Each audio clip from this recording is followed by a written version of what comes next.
چې کله جنگونه شروع شي تاسو ته شي د جنگ دی ویره ها اوس بیرته راغلی مولا خیر پس خو ان شاء الله برگشت نه برگشت نمیکنم برگشت کردم دانم که تمام میده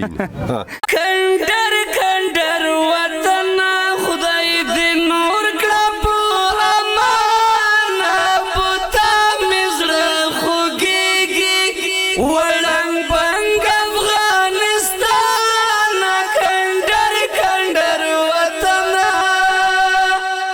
کندر کندر وطن خدای دې نور کړه په امان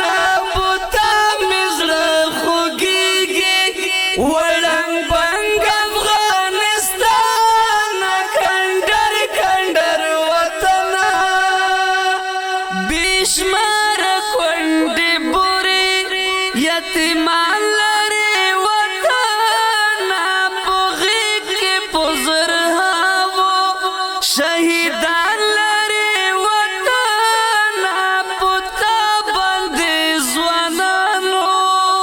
په تا باندې ځوانانو ډېر سرونه کړه قربان کندر کندر وطن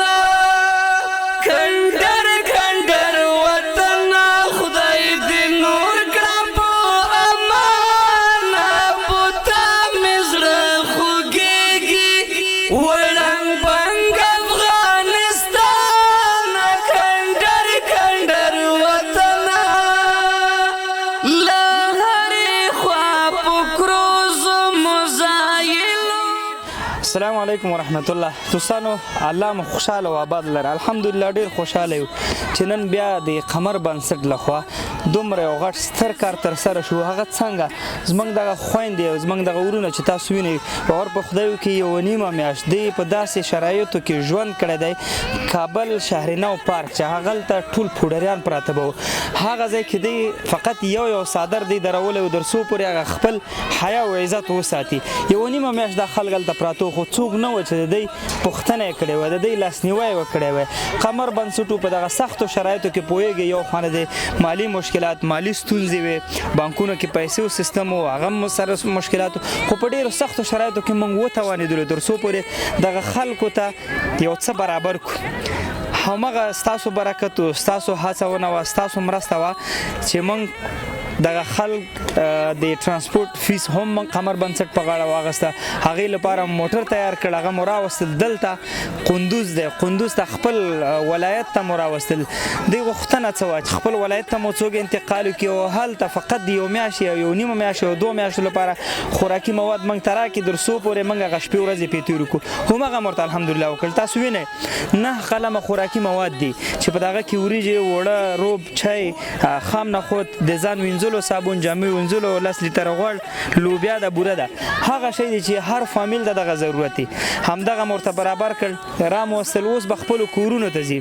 انشاءالله باقي ژوند به په خپلو کورونو کې په خوشحالۍ تېرېږي نور وخت مو نه نیسم که غواړئ آینده کې نه تنها قندوز خل نور ولایتو خل هم بې ځایه شوي دي هغې سره مرسته وکړئ قمر سره یو ځای شي انشاءالله دغسې نن مو چې څنګه 1.5 سل فامیله قندوز سره راغوښتي داسې نورو فامیلونو نورو ولایتو ته به انشاءالله هم لېږو نور مو په لوی الله سپارم السلام علیکم ورحمت الله السلام علیکم ښه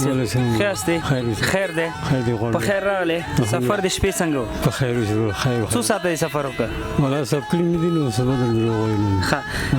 کابل په کوم ځای کې اوسېدې شهرنو کې کوم ځای کې د پارک کې د خیمه درولې څونه وخت یې هلته تېر کړه ته هم یو نیمه میاشت چې کله جنګونه شروع شوي تاسو ته شوي د جنګ د ویرې ښه اوس بیرته راغلی مولا خیر دغه خپل چې کله د هغې ځای نه انتقال شي مصرف مو خپله کړی و موټر کړه چا کړی و درته ورونو کومه کړي وو موټر درولي وو ټول ورونه د څومره کسان چې موټر ټول راغلی له خیره خوشحاله یاستې خپل فامیل ته دغه کوم مواد مو چې درکړي 9 قلمه مواد دي انشاءالله یو څه ناسه ګزاره درته کوي چا چې مرسته کړې زړه خو به ورته دعا کوي خامخا به دعا کوي ورو بس چې زموږ زړه دعا کوي الله مو خوشحال لره الله دې نور دغه وطن څخه دغه جنګونو د غمونو لړۍ ختم کړي حاجی صاحب خوب هستی؟ شود وای صحتمند؟ ما خوش هستم شما مردم که بیخ خوش هستم کمک کرد پدر من میگه خدمت برای من نکرد شما ما بسیار خوش هستم ای کلی تام بیخ خوش هستم که میگه من کمک کرد این گشنه بودم کابل بودم اینجا آمدم اما کمک از کرد در کجای کابل بودی هنگامی؟ پارک شهر نو از پارک شهر نو؟ بله سیوا خیمه تان کجاست؟ خیمه ما میشه بود خیمه گذاشتم آمدم اینجا کلیش خلاص کردم کلیش ما رشته آمدم خب با ولایت خود برگشت. بله در قندوز آمدیم ولایت ولسوالی منطقه ولایت قندوز مصارف ترانسپورت تان کی داده؟ ما مردم همین شما مردم دادین دیگه برای کمک کردین خیر ببینیم بیخ مردم فعلا داشت اینمی چیز که برای چی شده داده شده انشالله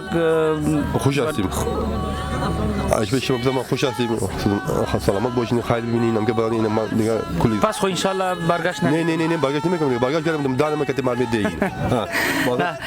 دانم ما مرمید ما میرم رات بگم کابل میرم دیگه کم نمیرم کامرا دیدی ایدام کنین شیخ لاس لازابونو